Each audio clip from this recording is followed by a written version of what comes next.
Hello, everyone.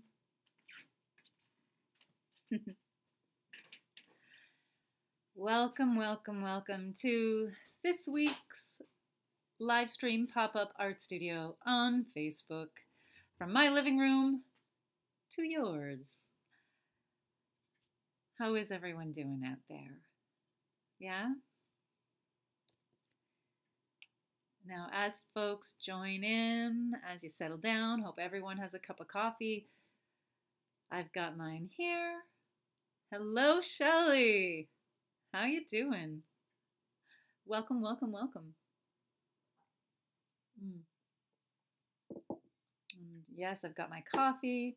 I've got some oil pastels hanging out. I have got, let's see, oh, my camera's going a little bit fuzzy there. What happens if I do this? Put that there. Let's see what happens. Hello, Annie. Nice to see you, or no, you're there anyways. Yeah, I've got some big chunky oil pastels hanging out here. I was doing a little tidy up of my office upstairs, and yeah, I've got more art supplies than I thought, so I'm gonna stop complaining about that stuff.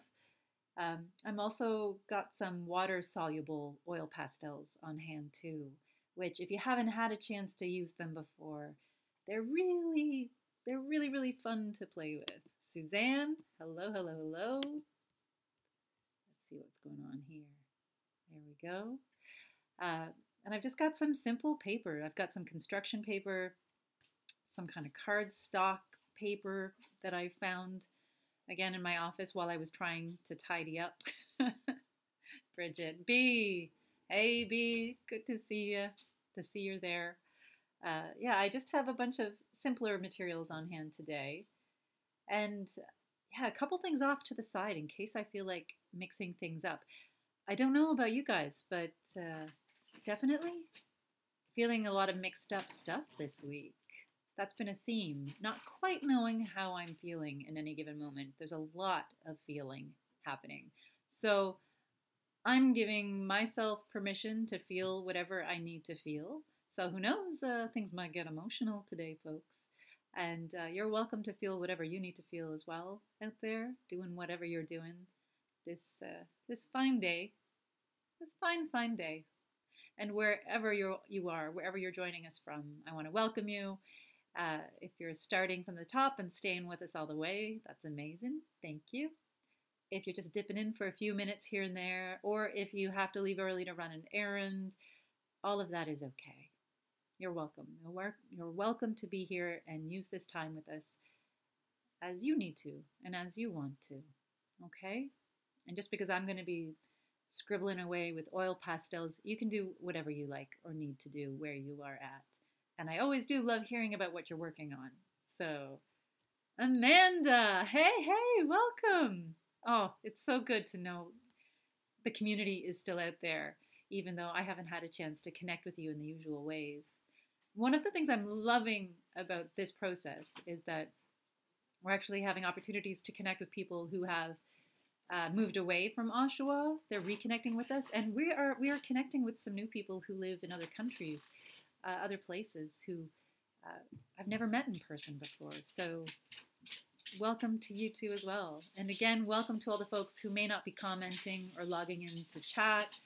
If you're just there listening to us in the background or watching and feeling not so sure if you're up to saying anything or commenting, that's okay as well. If you do comment, sometimes I have a hard time seeing everyone's comments in the stream. I'm not sure why that is, but sometimes I'll visit the Facebook page after the live stream and I'll notice that someone has been saying hello and chatting with me, and I didn't even know they were there. So folks who are watching and commenting, if you see someone who's saying hello or commenting and I don't seem to be responding to them, please know it's not intentional on my part, and feel free to say hi to them yourselves and check in and chat and see how they're doing. That's one of the wonderful things about the community that we've all created together, that even if you don't know someone very well, or you can recognize things. You will see things that I don't, right? That's one of the reasons why the studio worked in the first place. It wasn't all about me. It was about us, the community. So if you're seeing things that I'm not, if you're noticing things that I'm not, please feel free to acknowledge them and respond. And if you see something that really needs to be flagged, just keep harassing me, guys. I give you permission, consent to harass. There's my puppy dog wandering around. She needs her nails clipped. Oh, well. Tiffany, nice, welcome. So yeah, if folks want to share what they're working on, Tiffany's journaling. You've just completed your 10th journal, and now you're starting on your 11th. This is amazing.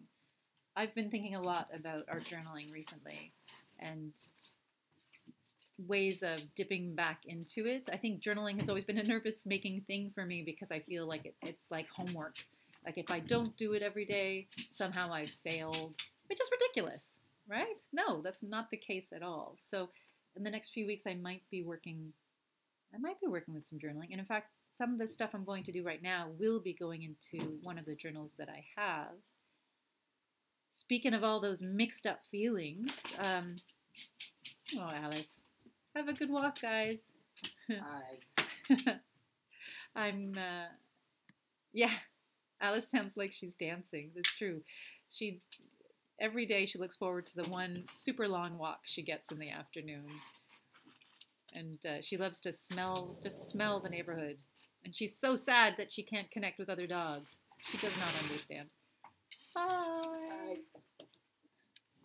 Away they go. But I like to live a little bit through Alice there. She's the curiosity and that passion she has for gobbling up life. And sometimes the occasional road snack that she finds along the way. I don't eat food off the road, guys. I mean, I haven't yet, but first time for everything. So all these feelings. Yeah, so many feelings. When, hey, Annie. When I was way back when I was doing that thing where I was learning how to be an art therapist, an activity that really stuck with me was basically taking time to become familiar with my own, or each one of us as students, our own visual vocabulary and how it linked to what we were feeling, what we might be feeling unconsciously or subconsciously, and finding ways, just becoming more familiar what certain lines and shapes and colors meant to us, because as we know, those things can be so different depending on where you are, who you are, your age, your cultural background, the place you live. There's no one way of seeing or expressing what the world looks like, or in fact, what you feel like, right? Hey, Christine, nice to see you. So one of the activities that we did to become familiar with our own creative language was just to fold up a piece of paper in sections, right? And mindfully take an opportunity to fill each square with what we were feeling. Now, sometimes we'd label it to begin with. So simple things like angry, happy, sad, tired, let's say. And then just spend a few minutes scribbling in that section, considering, like, with the intention, sort of connecting with what that feeling might be. At the end of the process, you can have a page full of different kinds of lines, shapes, colors, if you like to work with that begin to inform you about what sadness looks like to you, what anger looks like to you. And continuing on, depending on the kind of work you do, you might begin to identify little bits and pieces popping up here, there, and everywhere. There's a little bit of sadness in that painting. Or in my journal, that's where some unexpected happiness snuck in, right? Yeah, Tiffany, I can't stick with one kind of journaling either. I have several going on at the same time. Sometimes I lose them, and I'll come back to them after a while and just stumble upon them, and they're at hand. So I'll, I need to journal this out, so I'll just grab one and go for it and see what happens. I know there are so many different ways that people like to journal. Maybe we can talk about that and what it looks like. I'm going to start here, and instead of naming it, I'm just going to start scribbling to get out a little bit of whatever it is that's sticking on me today, even though I don't quite understand what it is. So I'm just going to scribble, guys.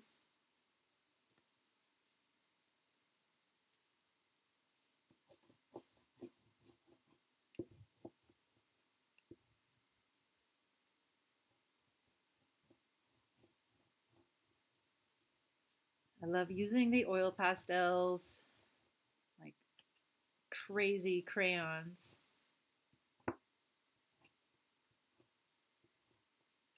Layering up that color.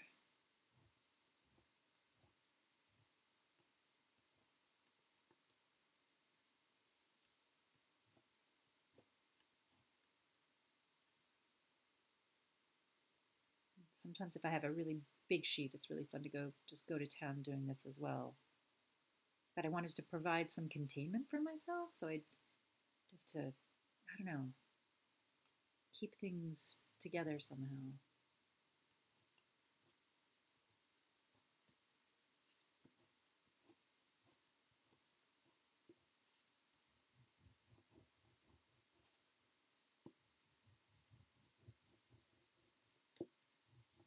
I remember for a while I had a scribble journal, and that's all I would do in that journal. An embroidery journal. Oh, wow. So tell me, B, when you have an embroidery journal, is it a journal a journal made out of fabric that you're embroidering in with fabric pages? Or is it something else? What is it? What's an embroidery journal? If you don't mind sharing, that is.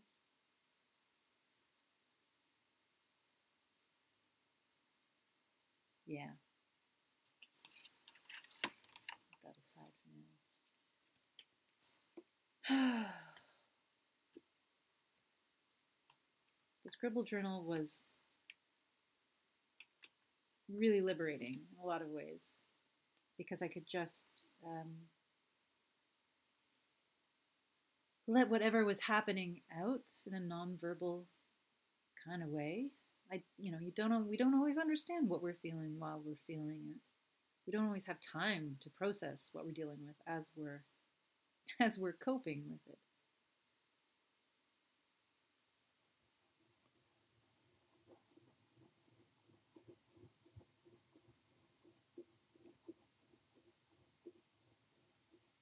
So the scribble journal just became a place where I could put stuff. And sometimes I'd write about it afterwards, and sometimes I wouldn't. Sometimes it was something that helped me get unstuck and sort of separate from the intensity that comes along with trying to create something, trying to practically produce something, or feeling bored with whatever I was producing.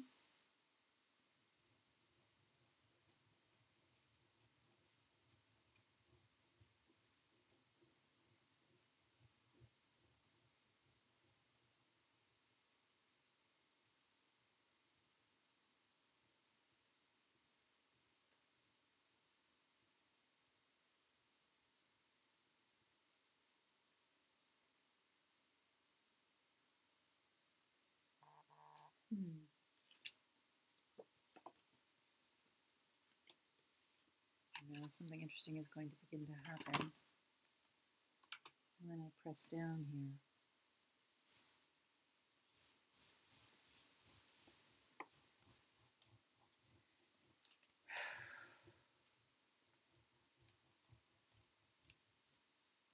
Lovely. So B saying, yeah, you took one piece of fabric for the month, for each month, stitched the name of the month, and whenever you were having difficulty understanding a feeling, pick a color that best connected with it or described it, and just stitch draw, sort of free form stitching.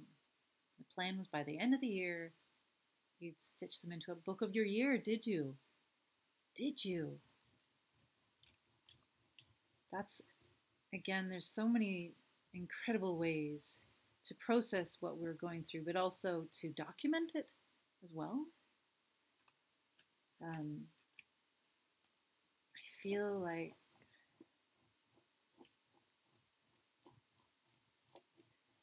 I can't quite understand what's happening. And I don't know if it's my job to. I don't know if I need to.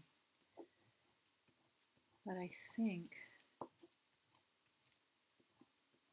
I need to make space for whatever I'm not able to or I'm not willing to deal with right now. Journaling can be a fantastic way of doing that. And because a journal, is just, it can be just for you,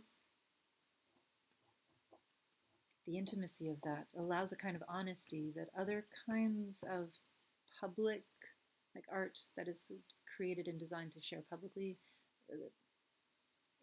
you may not want to, reveal that, right? Yeah. Well, if you ever find that journal, I would love to see it. If you felt comfortable sharing it, I think it's also something exciting that there's that it is out there, that a journal is out there, maybe lost, maybe orphaned somewhere. Think about how wonderful it'll be to stumble upon that. A time capsule of where you were at. All the good, all the bad, all the exciting. I know sometimes revisiting old projects or old sketchbooks, and I don't think I'm alone in this, that it is a little bit like seeing a different version of yourself, but also having distance from something sometimes is exactly what you need to release it, to breathe new life into it. And if you didn't like what it was you were working on, suddenly you look at it with new eyes and you can appreciate it in a whole different way. Yeah, taking that fabric, like a very thin fabric, be saying, so having to put stabilizer into it because you ripped it by accident once. Yeah, turns out what you were feeling was anger. So that is a beautiful thing. The quality of that expressiveness. Again, is it fantastic, great, fine art, or is it something that is just for you, a personal document of your experience as a human being that you might only share with yourself, maybe one day share with loved ones? You never know, but it holds information, and that information is so valuable. The information of the human experience. And hello again, Shelley. I wish we had more of that. I suppose, maybe Instagram is a version of that, right? Maybe that's the selfie is a version of that. Maybe we've become more accustomed to documenting our lives in a digital way. But I think there will always be a place, always, always, always be a place for that which is made by our own hands, shaped by our own experiences, the physical experience as well. I can type something in all caps when I'm angry, but if I draw something, I think you're going to experience it in a more dynamic way.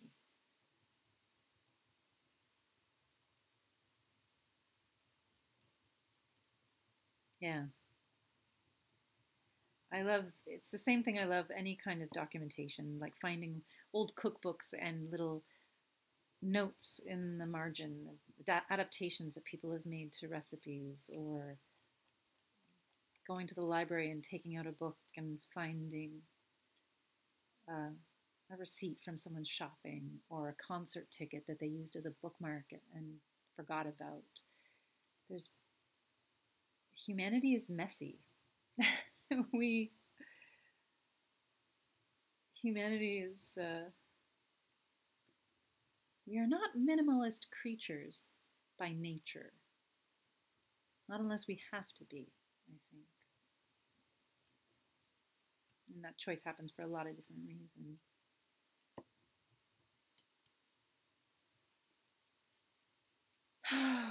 See, I can feel even my breathing easing up a little bit here just doing this.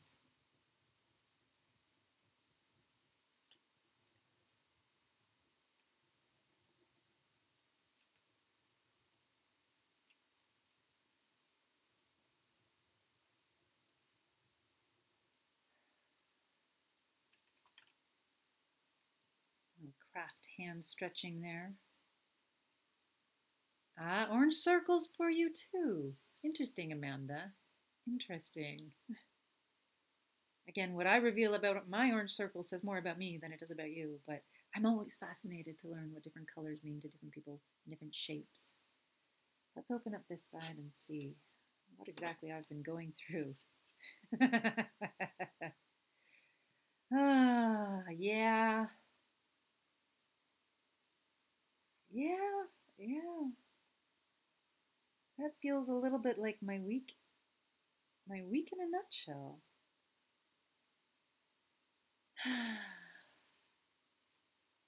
Yeah. And I can't look at any one of these and say specifically, that is that emotion, this is that. But I'm going to spend some time with this because I do feel like each one is capturing something, almost a process.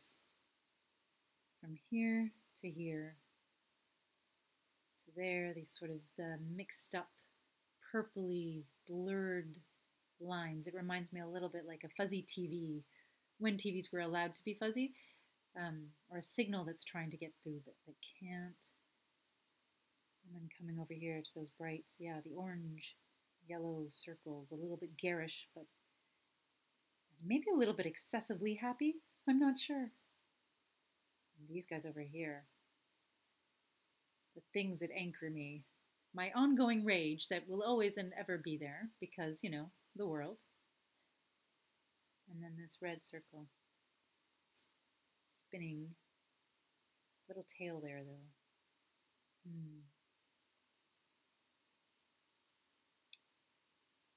Yeah. The moments, the things that we collect emotionally, but also physically, the tangible things we collect hold so much meaning. B was saying, oh my goodness, hello Danny, Ollie's first live stream art session. Yay! Well, Ollie, I don't know how good a teacher I am. I think your mom is maybe better than I am, but I'm glad you're with us and I'm so excited that you're having some fun. I love using color and line and shape to get my feelings out. It feels so good. And Christine, yeah, relationships with color and shapes change over time for you. Yeah, it totally does for me as well. The color that brought joy to me last year, this year is kind of like, it communicates something different. I'm going to flip this page over and I'm going to bring in that other page that I was using. And I'm going to put it underneath so that the oil pastel, all that chunky oil pastel that I layered up, is facing the bottom of this sheet. And this time, what am I going to do?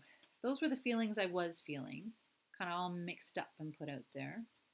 Maybe this time on this page, maybe I'll introduce some colors and lines and shapes of things I want to feel.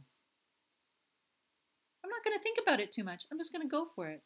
Maybe things drawing in some kind of loveliness, deliciousness, things I want to have in my week moving forward. Yeah? Let's see how this goes.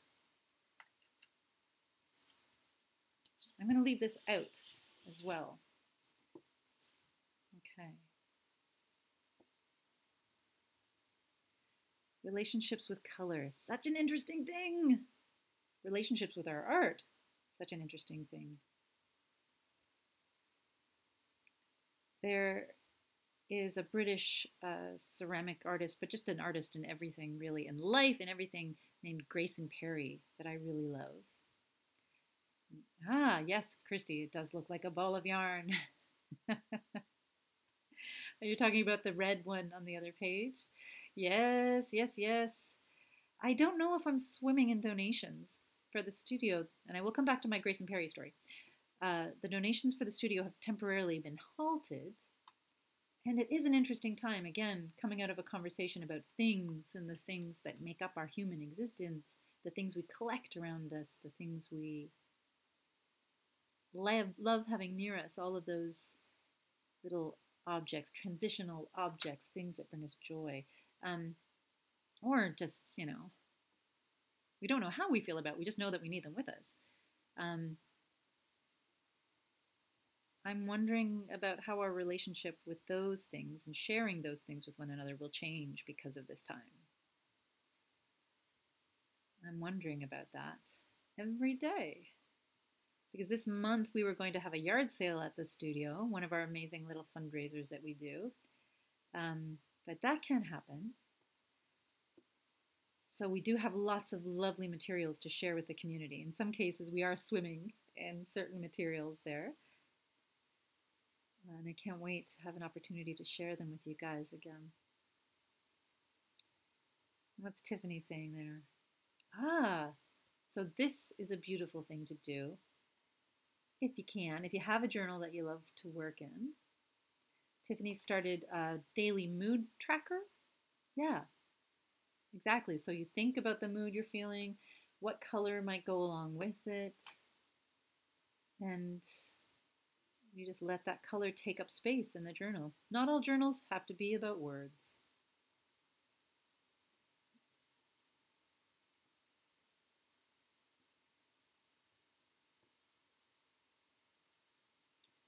So yes, Grayson Perry's story.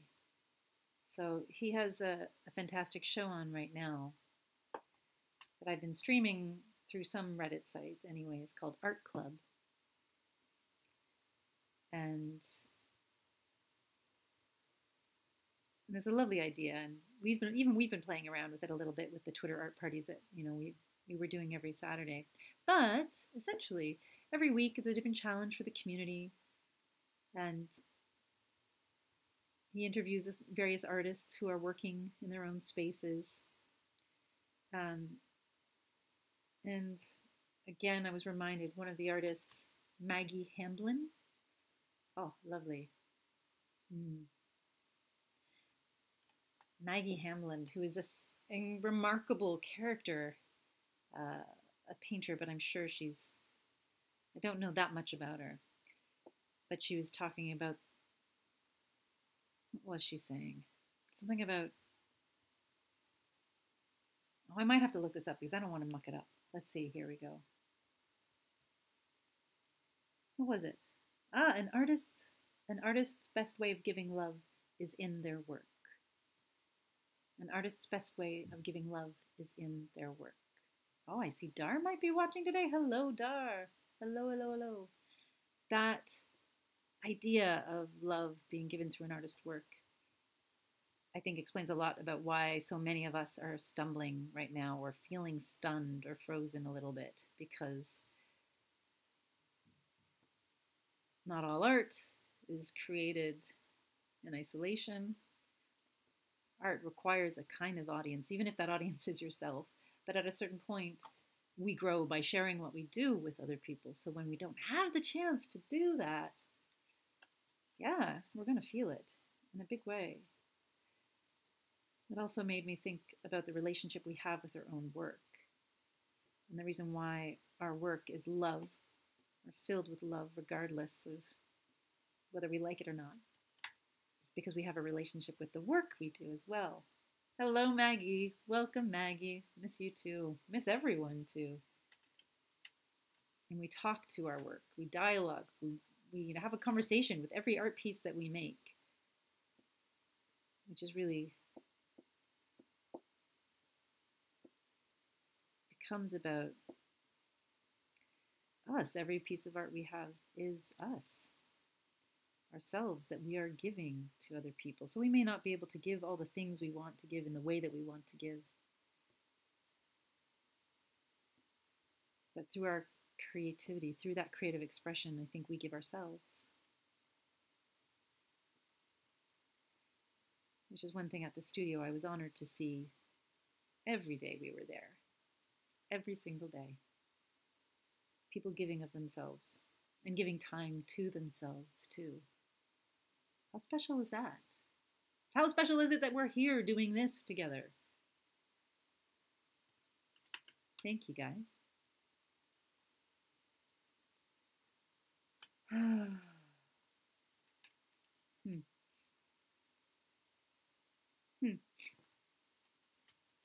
What am I going to do? What colors am I going to choose next? And I think, inspired by you, Tiffany, I am going to take these when each one of them is finished, and I might cut them apart and put them in my journal and spend some time maybe writing about them, or maybe making other art in response. Does anyone out there make art in response to other art that they've done? Like two works of art having a conversation together? No? Maybe? Let me know if you have.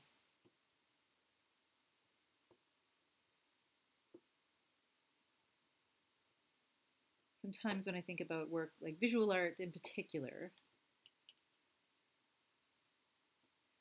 something actually about Danny's art, the exhibit that was at the RMG, the sense those images, standing in the room with those images, you felt that they were having conversations with one another in the space.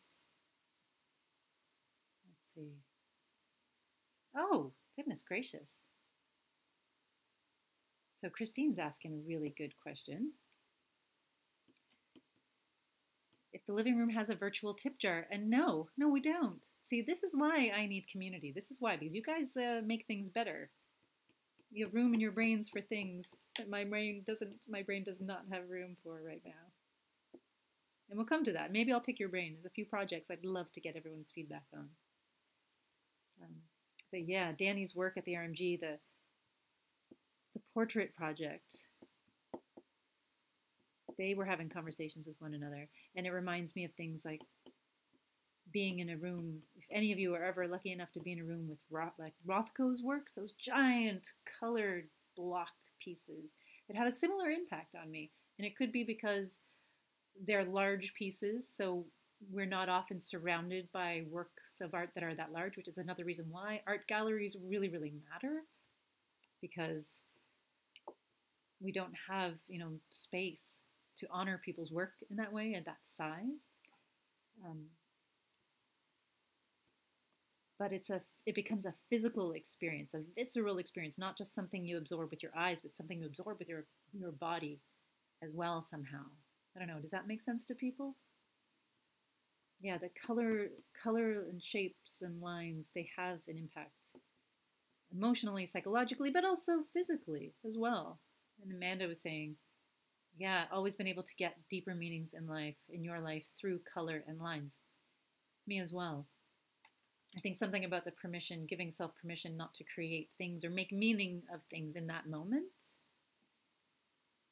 Giving yourself freedom to just let it hang out, let it be playful. It allows other stuff to come through.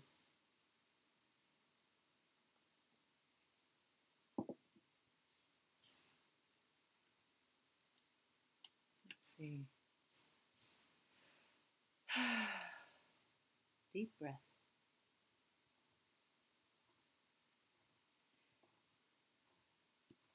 Virtual tip jar, huh? Ah, yes, the body language exhibit. Yeah. Amanda, you are right. It's that Gestalt piece. Yes, loving it. For those of you who are, some of you might be familiar with Gestalt therapy or interventions or the theoretical framework of Gestalt. If not, look into it. I think when I moved into learning about psychology and wanting to become a therapist and learn more about the things that had healed me and understand how that worked, Gestalt was an amazing thing for me. I think the actor in me really responded to it, the sense of activeness. It's not just about passively reflecting. It's actively inviting inviting a person to engage physically, emotionally, the whole piece, the Gestalt of it, to invite your whole self into the experience of understanding yourself or what you might be experiencing. Yeah. Yeah. And I feel the Gestalt and art are oftentimes really interconnected. A lot of Gestalt therapy or treatments or work seems to involve art, some kind of creative expression. And perhaps it is the relationship between that. Becoming physical, becoming like freeing the other parts of yourself that haven't had a chance to speak.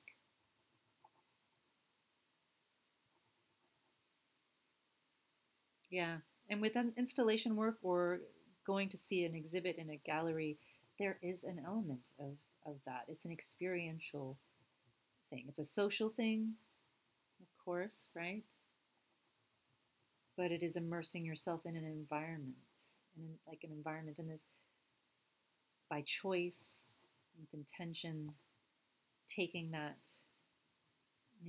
allowing yourself to be expanded somehow or ruptured or I was going to say interfered with, but I mean that in a very positive way, you know?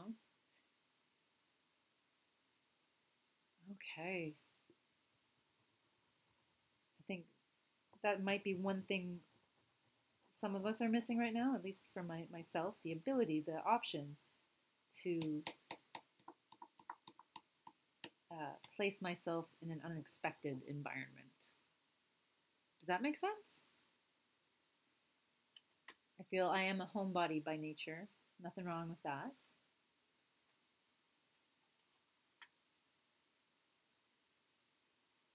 But having the option to have that ruptured.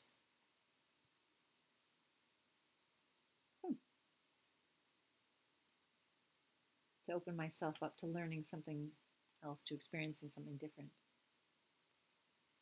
is a beautiful thing that I'm missing at the moment.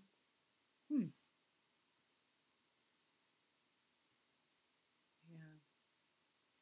Some interesting conversations in the thread going back and forth between virtual, like digital tip jars for the studio and experiential therapeutic interventions. Yeah, transformational rupture and repair, Annie. That's it, right? That sense of feeling safe enough and trusting enough to try something, to be with something, have someone witness you in a way. Yeah, it's change comes from that. Even in the, it doesn't have to be a giant rupture. Again, those social spaces where you might find yourself working alongside someone that you didn't expect, or meeting a human being that you never thought you'd meet, right? Those are the moments in life generally as humans that help us grow so much of the time. And again,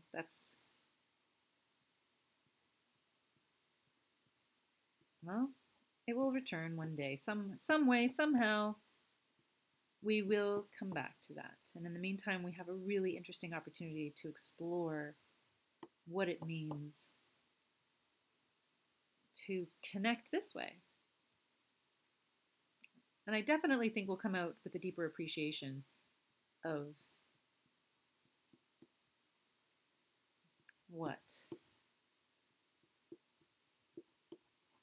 life, moving out to people with intention. Yeah.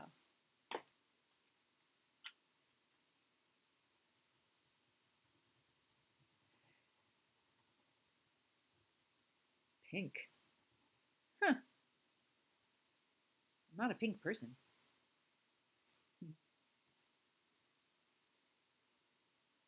Yeah.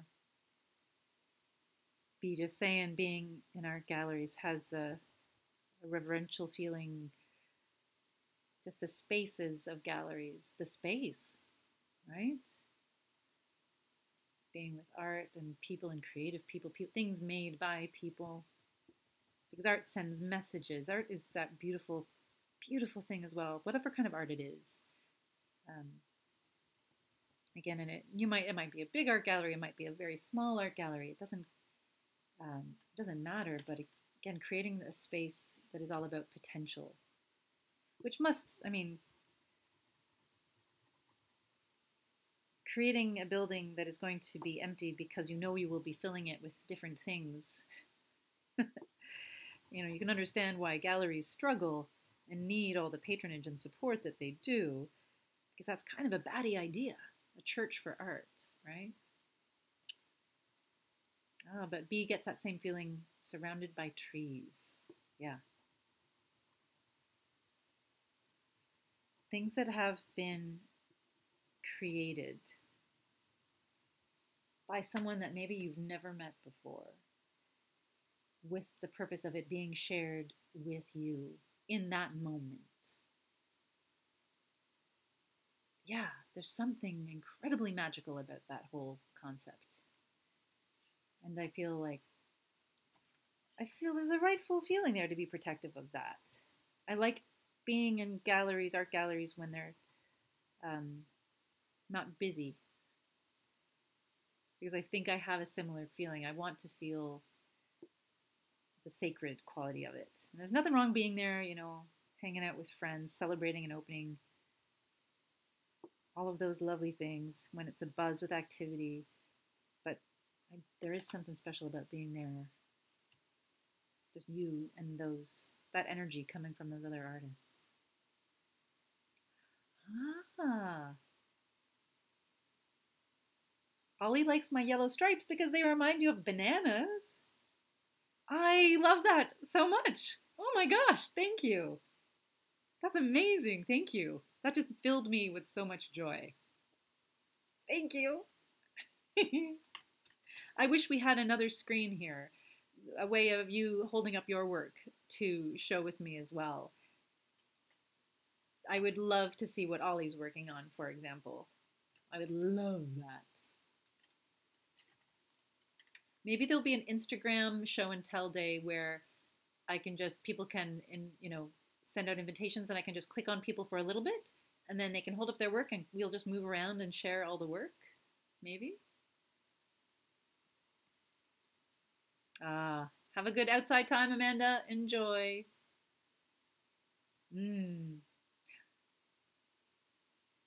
Danny's got a great idea. Yeah. And I know some folks who'd be down with that.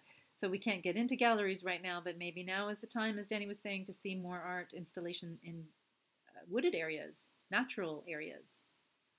I seem to remember something in the public art policy, at least for Oshawa, where they were considering that as an idea. Am I imagining that? Maybe. And I know a lot of people do that. Just generally, it's one of my favorite things to see art popping up in unexpected places like forests or different kind of nature walks. Art everywhere. Why not? Yeah, Christy says, yeah, let's take a pic of what you're making if you feel comfortable, and please feel free to share it in the comment section below. And maybe it will even pop up in the conversation here while we're having it. I'm not sure, but I'll see it afterwards if I don't see it now. Same as some of the comments. So folks who are tuning in just around now, I can't always see all the comments as they're coming through. So if I'm not responding to you, please don't take it personally. It might just simply be that I can't see your comment for whatever reason. But I will try to respond to it afterwards, after the live stream, just to say hello and thank you for participating and stuff. And Shelley, so Shelley's working on Spread the Love, encouraging pages for local nursing homes.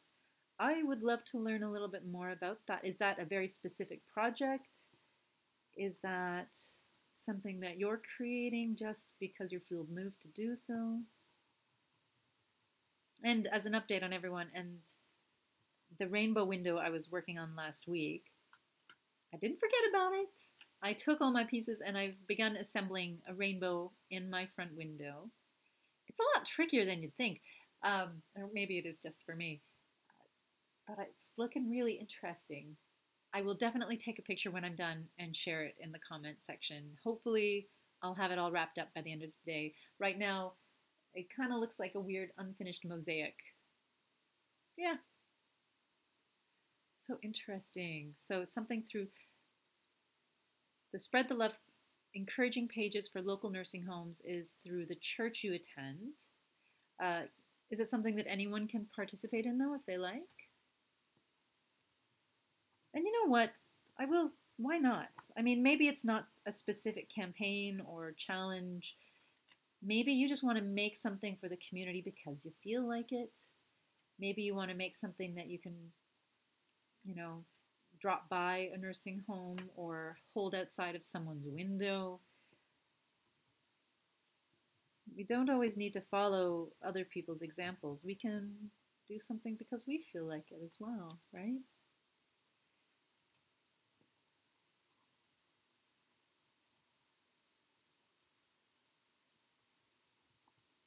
There's lots of different ways to get creative that might bring a smile to someone else's day.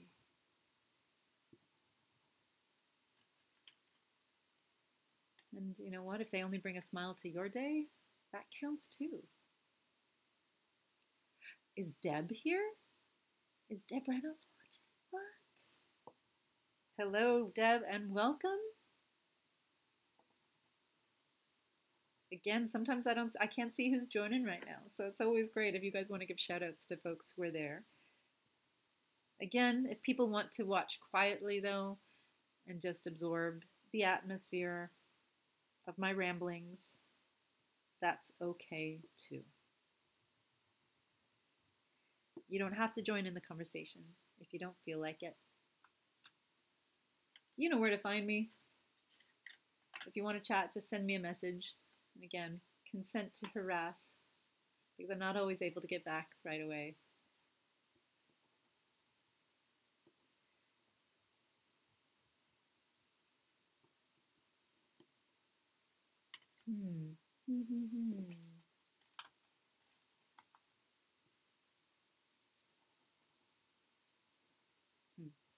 This one, interesting. Meh.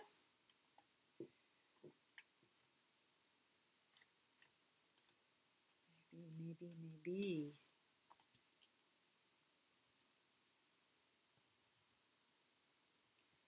And what have we been talking about today? Dialoguing, talking to your art, talking with your art. Listening to what it says too, right? Hello, Teresa. Welcome, welcome, welcome. I had a good session the other day. It's sunny here, but it's still chilly.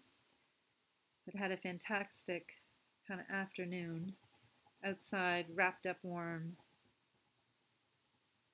doing some intention witness art, writing and creation.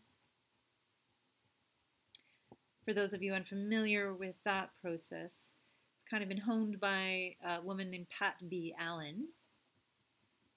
And if you've come to the studio, you've probably heard me talk about it at some point or other. But it's where you use your art to guide you. So you ask a question. I'm oversimplifying it, of course, but asking a question that you're looking for more information on or would like to understand, a subject, something that you'd like to understand on a deeper level, a deeper way. And putting the question, hey, Austin. Oh, Ollie. So Ollie wants to tell the group that Ollie loves art. Ollie, I love art too. I love it. I love it. And I don't think you're alone. I think a lot of people in this group love art. I think we all might. Let's see. Christine can see bunnies playing in the dirt. You can see from your apartment that, yeah, that is super, super cute. Super cute.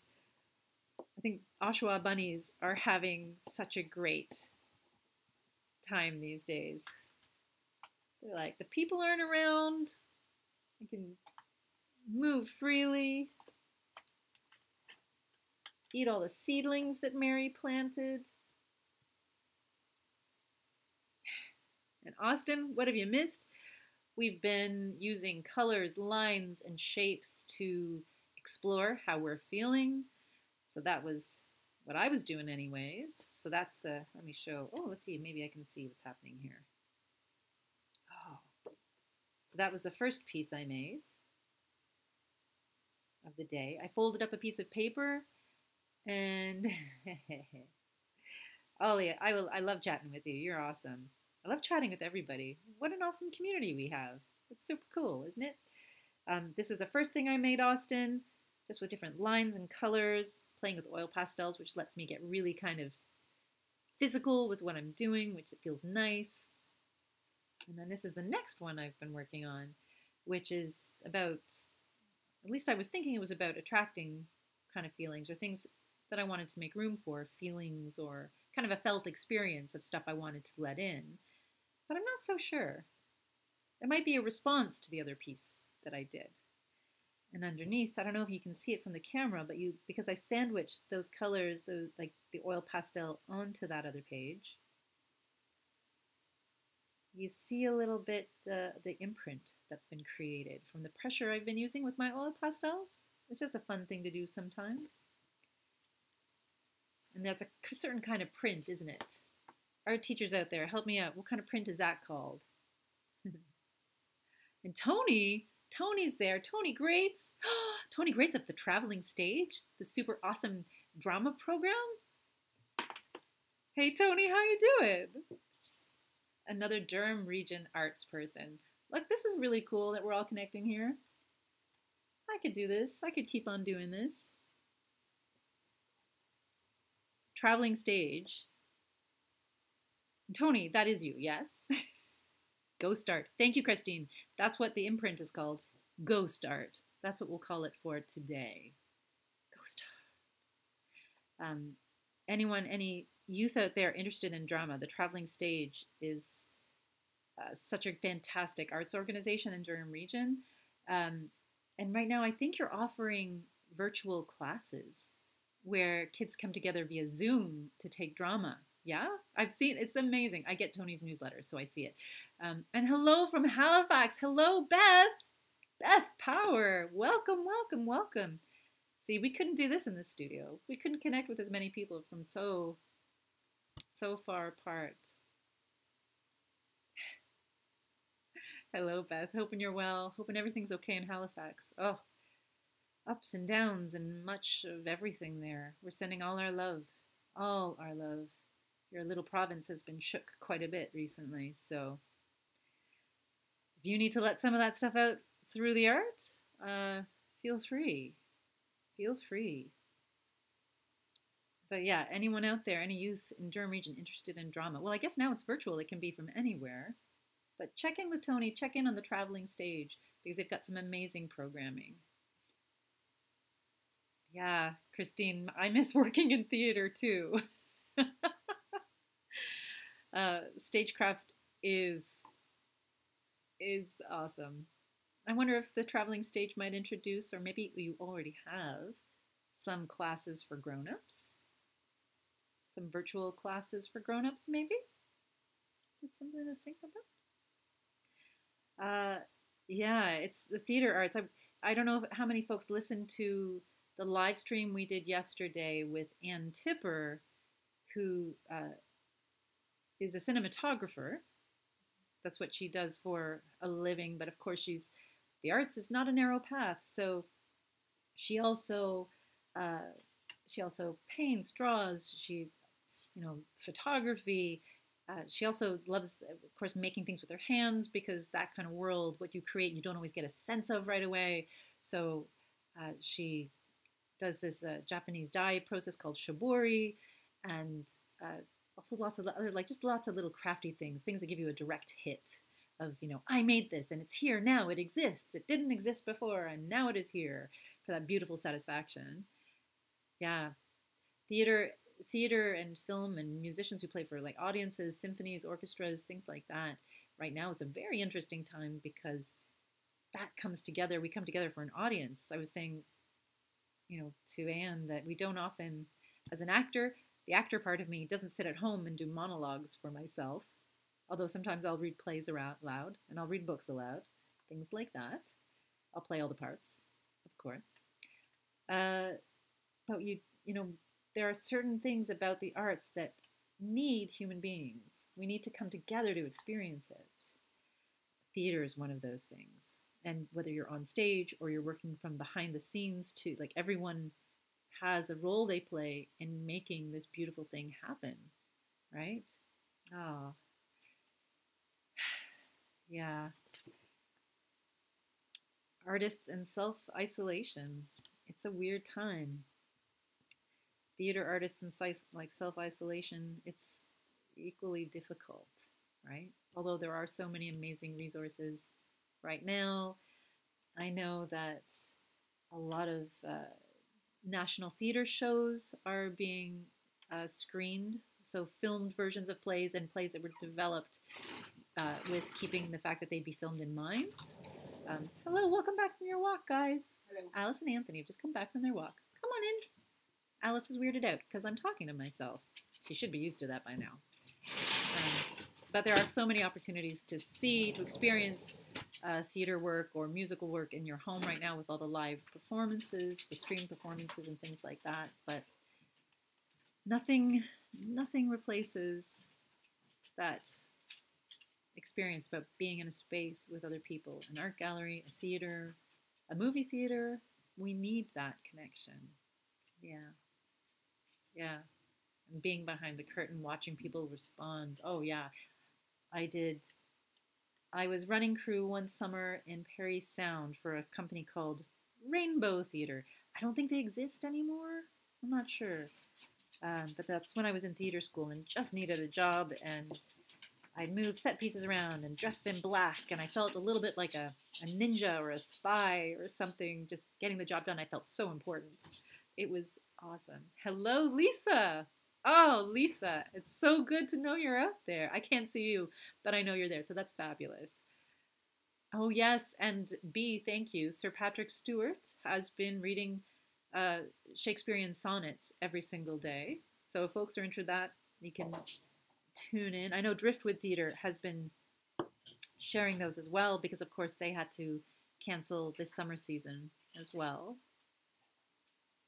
Whoa, Christine, Agnes of God was your very first show? Wow, what was my first show?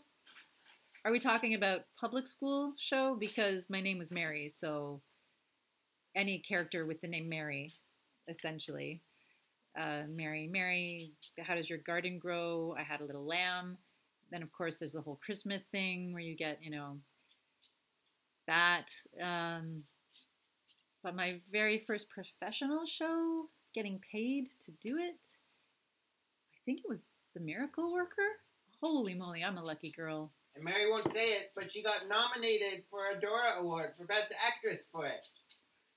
So that was my lovely partner, lovely supportive partner, and biggest fan, Anthony Granny, shouting out there in the background. Yeah. So my first professional gig, my first equity gig, was as Helen Keller in The Miracle Worker, working with the fabulous director Leah Cherniak at Young People's Theater. It was amazing. Amazing. Yeah. Yeah, I was lucky. Lucky. So maybe we'll do some play readings. I think that I remember at the studio before the holiday break, that was actually something we wanted to try. Doing some informal play readings at the studio with community members. Because I was thinking that something like George F. Walker, the East End plays, something like that might be interesting to look, because where we're at right now in Durham region, we are the East End now. So that might be, really interesting to have people, some of whom have lived experience with some of the issues that these characters are dealing with. Not to say that actors don't, professional actors, but I'd love to see people step into someone else's shoes. And I think with all the characters we have in our community, it's not such a big leap. I think all of us we're all actors in our own way. So B was saying, first stage performance was playing the narrator Angel in the Nativity play when you were 8 or 9. Yeah, I think for a lot of us in this culture, in Canada, our fortunately, unfortunately, I'm not sure, our introduction to theater tends to be Christmas-oriented, religiously oriented stuff where I don't know how I feel about that now. And I don't think it's the same for kids growing up now. I don't know, but Oh, who he probably is for a lot of things. Beth, I did hear you. You were saying how much you missed the studio. You were also talking about how when you're feeling too isolated, you can get in your car and drive to the ocean. Okay, I miss you so much, but I am also incredibly jealous. You can drive to the ocean? Wow. Give Halifax a hug for me, okay? I miss Nova Scotia, and I miss Halifax, and I miss ocean. Oh, ocean, ocean, ocean. Ollie, I'm back on my working on my banana picture. This is the part of me that's banana. I didn't know it was there, but it is. Oh, hugs back at you. Hugs back at you, Beth. Hugs for everyone. All around. Virtual hugs. Huh. Huh. No, I think I gotta stop. Yeah. Ah, B, you went to a Catholic school. Okay. It was in Sunday school too, so that explains the whole thing. I didn't go to a Catholic school and we still had to do it, but it was a different time. It was of a time. Hmm. Coffee time. Hmm.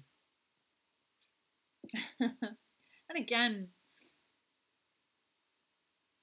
was there anything wrong? I'm okay. I survived. I, there are just so many other stories to tell. And to be fair, I felt a little typecast. I am capable of playing other parts than Mary's. Yeah. Maybe that's why I became an actor, just to prove that. That's something to think about. Huh. Talk to my agent about that. My agent, who also acts as a therapist, my therapist. He's not a therapist, but actors were complicated. And now we have no one to perform to or perform with. Yeah, let's do a play reading series, guys. Have to investigate that. See how far we can push that line with paying playwrights and stuff. I'll look into it. Okay, so I've got two sides here that I think are responding to one another. I think what I will do is cut them out, put them in my journal, but with a little flip, so with a hinge on the page, so that I can flip them back and forth and talk about the differences that I see in each piece and how they're chatting with one another. This piece here, I do not. This one, it's guiding. It's oh, there's stuff in there. That I'm not sure if I want that. It's funny how sometimes that such a visceral response to something. Yeah. Yeah. There's some good conversations there. Hmm.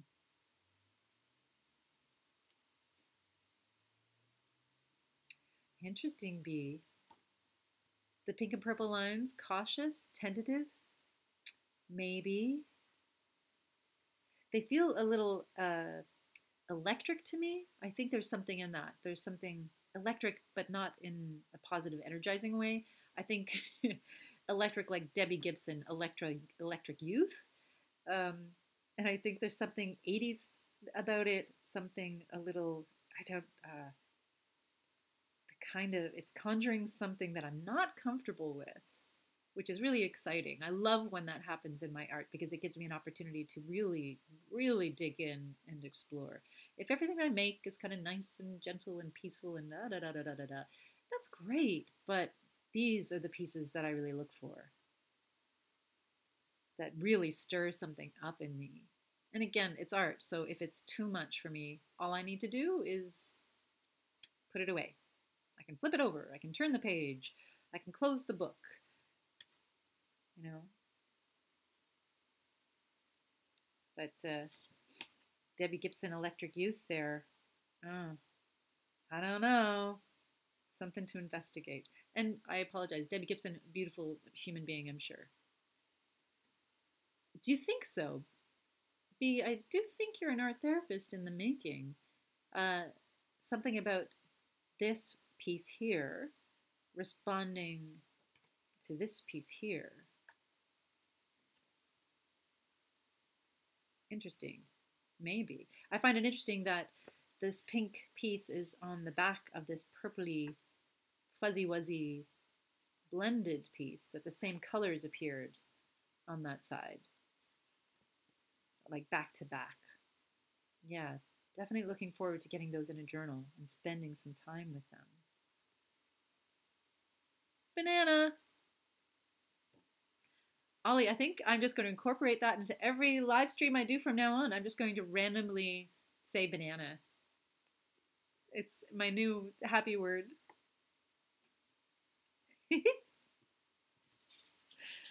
All right. So let's see. I got some construction paper here. I'll take that, set that ghost aside as well. Let's see. Oh my. The oil pastels went through onto the mat. Another ghost. Double ghost. Banana. Okay. So an interesting mixed up week of feelings for me. I think part of what's happening is that I'm beginning to settle into this process a little bit. I feel like perhaps before it still felt like this can't last a long time. This is going to be over soon. I couldn't quite comprehend that this might be something, how we're living, that we might be living like this for as long as we have, and maybe even a little longer yet. And I think I'm beginning to become comfortable with the strangeness of it all.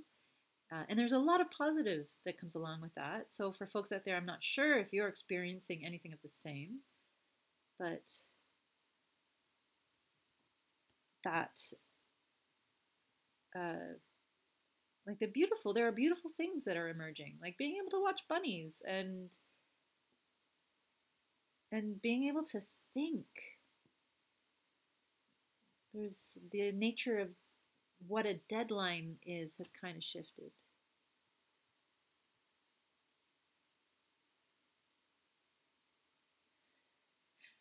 So B, you've said it here. Just looking over at those comments again.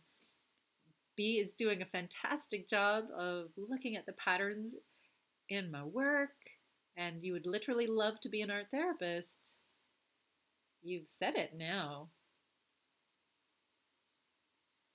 Everyone's witnessed it. There's something exciting about the world of art therapy. And I think it's still very much in its infancy. And if I had a magic wand, this is actually one of the things I've been thinking about. I'd like it to see it become exactly what it is. And rather than being tied to another kind of theoretical framework or fit into another system, I'd like to see art therapy just be art therapy, because the art is enough in so many ways. Yeah.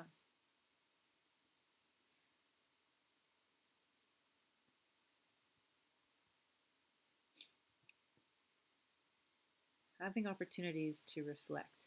In the studio, which is such a dynamic place, it's difficult to catch your breath sometimes. And I've definitely had more time to reflect and to get, reconnect to with my own creative practice, which is beautiful. Like I love it. I love it. And to contemplate the artistry of what we do as human beings. Right? There's a project that Danny and I will be bringing everyone. It's a specific neighborhood project, so I suppose it speaks to a lot of people living in Oshawa predominantly. But we're working on that right now, looking to launch it in the next month or so, chatting with people about their neighborhoods. And what's happened has shook the whole concept that we had in the first place. And now I have an opportunity, and Danny and I have an opportunity to re-examine what we want to do with the project and what the community wants to do with the project.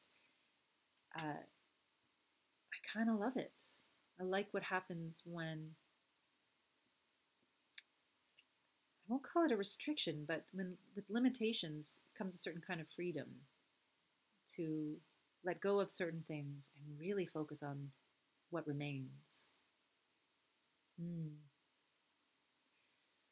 So Bee's put another thing out there. If there's any other art therapists watching or listening right now, Bee would love to chat with you about it.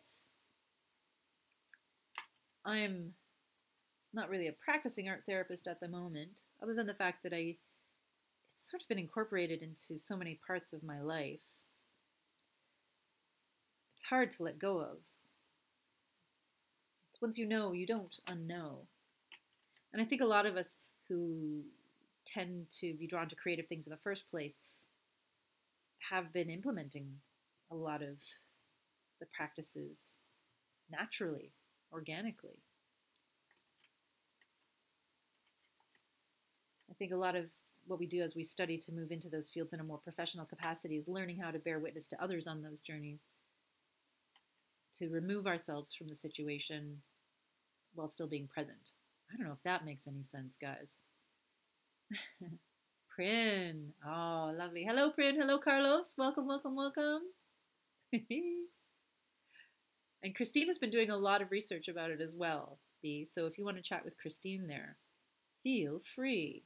And in fact, next week's live stream show and tell guest on Tuesday will be Rachel.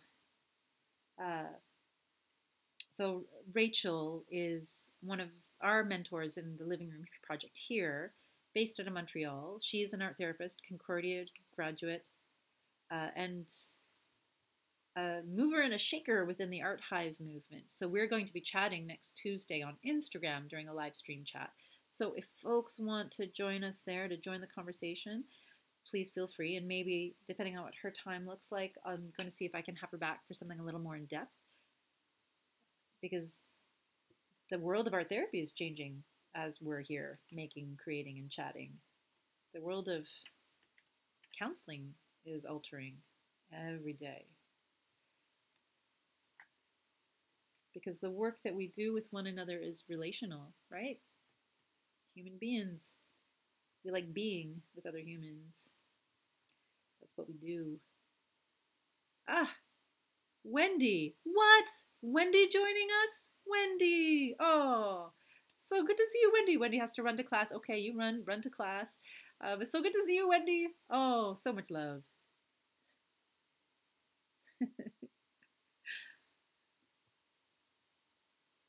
See, we're all here. We're all here.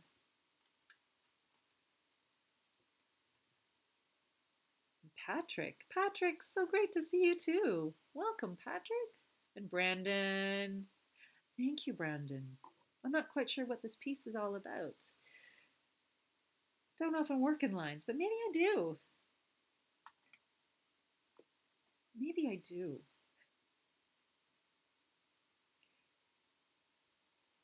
Another thing Anne was chatting about in the live stream yesterday was how she's had a really difficult time creating. She was working on a film in the middle of a film project, and it stopped. Everyone had to, was sent away. The film goes on hiatus. She feels like she has to keep working, but she can't, and she's trying to wind down, and she knows she has this time, so that voice in her brain is saying, well, make art. Get back into your creative practice. Make art. And she's been having a really difficult time with that. She just hasn't felt creative enough or moved to create the way she used to create. And I can relate to that sense of, I'm drawn to making art to understand myself and to process what I'm going through and to process what's happening with the Living Room project. But I'm not in a place where I want to create beautiful things, if that makes sense. And I wonder if anyone else is feeling the same thing. I am drawn to doing tasks that show me results right away. Like I've been mending, doing a lot of visible mending, inspired by, I think he's a Brit named Tom Holland, who does a lot of visible mending. And uh, I've fallen in love with the idea of repairing, maybe because that's one thing I can do. I can't fix anything else, but I can patch that hole in my jeans, or I can darn that hole in my sock. I have dinosaur feet, so I go through a lot of, like, you probably didn't need to know that. But the idea of repairing has become really special to me, and it's been helping me cope, helping me feel good. Whereas expressively creating something beautiful or recreating something in my mind's eye, I'm just not at that point yet. I'm just not there. Even in writing. Yes, B. Oh, nice one, B. I've been talking a lot about creativity within self-constructed boundaries. Maybe that's part of where the lines are coming from. Yeah. Oh, Patrick's been wanting to do an interview with me. Well then. Okay. And Suzanne, you just fixed a sign for your parents. Yeah, so that mending quality, the fixing, fixing what we can, being of service where we can.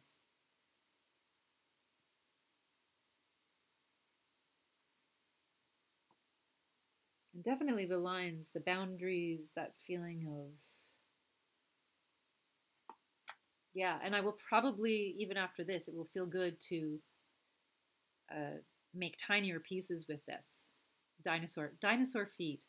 Okay, I have dinosaur feet. They don't look like dinosaur. I mean, they're not like green and like, they're not huge, but is this important? Is this what people want to know? Maybe. Okay, no, I just go through a lot of socks, guys. I don't know what it is, but I go through a lot of socks and I feel horrible about throwing them out because the top of the sock is fine. And so I've started mending my socks. That's the story. Dinosaur feet, ruining socks, repairing socks. Heart feels good. That feels like yeah, that's me. That's me.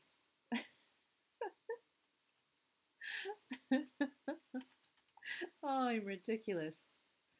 I will probably take these pieces which feel odd and abstract, this piece in particular. And I think what I will do is I will make it smaller. I remember working, hello, Lisa. Welcome. Dinosaur feet are also awesome. Thank you, B.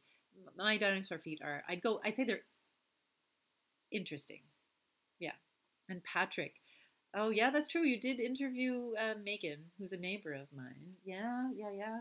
All right, Patrick. We'll talk. Keep consent to harass. Just keep asking.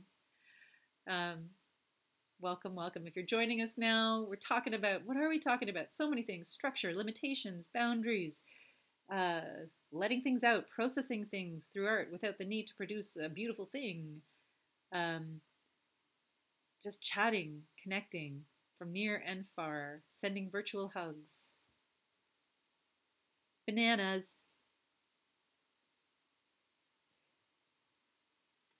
I don't even know if Ollie's still watching, but that one was for you. Let's see.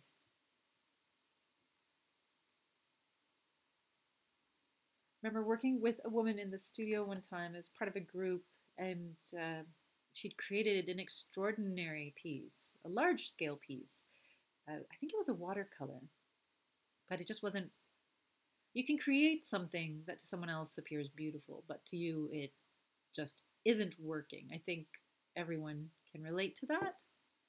And for her, it wasn't only that she didn't like it, but it was causing her such frustration, a real feeling of angst and restlessness. So sometimes when that happens to me, something that makes that feeling more manageable something that actually helps give me new eyes on whatever I'm experiencing or looking at is just putting a frame on that. So artists will do this all the time with paintings, visual artists, where they bring in a mat and hold a mat over something to get a sense of what happens when you give it a frame or when you focus on something. Film directors have that little lens thing that they carry around in their pockets. In theater school, I once had a teacher who gave us an experiment, a challenge. Our homework was to walk around looking at the world like it was a movie, and we had to just do that, like looking through our fingers like it was a frame of film. And something happens when you do that that just distills, it clarifies things, concretizes things in a really positive way, and it reminds you that you have options, that you have choices about how you experience things and what you choose to share, what you choose to focus on, that you have agency in that area. And I forget that in day-to-day life quite often. And I might be complaining about something or feeling stressed out about something, but if I just take a moment to remember that I can do that and, reframe things in an interesting way, I have options. I have choices. And what we did with this woman who was having just such stress with her piece, and she didn't want to take it home, and that was it. And that's okay. But there was something there. So basically, I brought over some of those fabulous punchers, those shape punchers that we have at the studio. And she punched up her painting into lots of little pieces. And there was actually a punch shaper, like a shapy, like punchy thing there that was a puzzle piece. And once she did that, when she chopped it up somehow into a smaller thing, she loved it. And then she had many little tiny paintings about the size of a loonie or a toonie, or, well, about like that maybe, for those folks who don't have loonies or toonies, that she loved. And she could, oh, bye, Christine. Mwah. And yeah, her piece went home with her after all, just in many little pieces, and she loved them. So I think that might happen with this piece. And I am a little notorious for continuing to work on things, turning them into other things. And that happens with ideas as well. So even this project with Danny, in my head, it's already evolving and morphing. And it's like, what's the main thing about being an artist? Knowing when to walk away from the piece you're working on? Knowing when to stop? Or just sensing when you can give it a breath?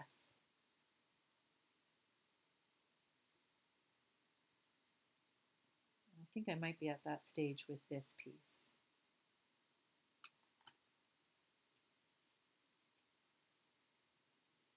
Yeah. I'd be interested to see what other folks are working on. So please do share pictures in the comment section. What else do I have to share with you guys? I don't know. Yeah, we're heading into just a little living room housekeeping update. We're heading into a really interesting time. So there's a couple of projects. The one with Danny Crosby we'll be connecting with folks about. We have students coming back to work with us towards the end of May. So we'll be reintroducing all those super awesome students to you. And we don't know, we do know the living room won't be open. The studio itself won't be open for a very long time. So we're looking to really create more opportunities, more things like this, where we can connect and share work and do things and just say hello to one another and send our love back and forth. And there might be other projects that emerge from that as well. I'd be open to a snail mail project if folks were interested in that. There's so many ideas. There's a million ideas of what we can do in this time. So we're going to give ourselves patience and permission to let those things evolve and grow as we move forward and not rush things too much. But one of the things we're hoping to unveil for you in the next couple of weeks is a studio space. We're actually changing one of our rooms here into a studio space. Just an informal. It won't be anything too fancy, but just somewhere where we can leave the things, the lights, the cameras, the blah, blah, blah, blah, blah. And I'd love to know what you think about it once it's up. Hello, Amanda. Hello, hello, hello, hello, hello. So things like that might be happening. As far as fundraisers, yeah, you're normally in June we have our big super fun event that the community is invited to, and we won't be able to do that this year, unfortunately. So the big event is canceled. But I think we might try to have some kind of online art party or exhibit, maybe some kind of auction or just a fun creative marketplace where perhaps we can support artists and the Living Room Project at the same time. The yard sale, we're going to have to get creative with that. I don't know, perhaps it'll be things, well, we'll figure it out. We'll probably have to wait a little while longer to do the yard sale as well. Again, just being really super safe that we're not unintentionally encouraging people to gather in person. And you know the studio, when people see the light on in the studio or people are in the studio, they want to be there. So we want to be responsible with that too. So we're still working on things and figuring things out. I'm excited because it gives us a chance to evolve the project and perhaps move with what's moving, to use an old Janice Feldenkrais principle. Move with what's moving. Hold that which isn't moving. Yeah, that's some pretty cool stuff. But if we go with the flow, yeah, and going with the flow might involve sharing supplies with people who don't have them, since the studio is closed up right now. But we will do our very best to create more opportunities that people can participate in, like this. And who knows? Who knows? There might be some new things that we enjoy more than being in the space. And of course, when the time comes and we can connect again in person, we'll do our best to make that happen as well. So there might be possibilities in the near future of us, of the living room, going into certain spaces that do have things managed safely for specific groups of people or individuals, to work with them in ways that are safe and manageable. We're figuring it out. Tomorrow I'm going for a tour of the Backdoor Mission to see how they're doing things there, and because Councillor Giberson's been doing some amazing work with that amazing team of people. Yeah, and even though things will be opening in Ontario soon, certain things, we won't probably be able to go back to the way things were. That's what I'm guessing from how everyone's been talking about and looking at what other countries are doing. And at the living room, there are a lot of things that we wouldn't be able to do in the same way. So the question is, what becomes the most important thing about what the living room does? And how do we, for me, that's people coming together, people from all walks of life coming together to connect and share their experiences, their art, their stories, to be a resource to one another. And if we have to limit things at the studio, that may not happen. So examining ways where we can continue to provide that kind of gathering space, but in a safe and manageable way, right? And I'll probably make a whole other video just about this to share with folks, just to update you on where things are at as it clarifies a little bit more. But for now, this is something that I'm really enjoying, and I hope you are too. Yeah, so people are wearing masks in Southeast Michigan, and you're right. We're wearing masks here too. That might be something that happens. It might be gloves. It might be limited people in spaces, having only certain amounts of people. Social distancing will probably continue. The living room studio is a really tiny space, so I'm not sure if we can do that. And I definitely know that I can't sanitize all those art materials every single day. So finding ways to do things that are fun, that are still exciting and really dynamic and engaging. We're going to focus on what we can do rather than focusing on what we can't do. And we'll just keep you posted. Yeah? Yeah, we will. So I'll create something, once we have a better idea of what we'll be doing in the near future, we'll let you know. And this is a great hangout formula. I agree, B. It's one way of doing things that works. And we will hopefully keep identifying what works. Move with what's moving. Yeah? But yeah, oh wow, an hour and a half has passed already, guys. I don't know how that happens. It just goes by so quickly, and I love hanging out with y'all. Um, Thanks for being here. Thank you for chatting with me. To those folks who were just quietly watching or enjoying, thank you for being here too. I appreciate you. For all the folks that will watch after the live stream, thank you so much for doing that. Yeah, and again, until we can connect and create with one another in person, I really look forward to connecting and creating with you right here, just like this. Okay, folks? So take care, be safe, wash your hands, social distance, keep on respecting and loving one another. Be kind, be kind, be kind. Bananas! I don't know what to say. Bye-bye, everybody. Bye, Annie. Bye, Teresa. Everyone have a fabulous day.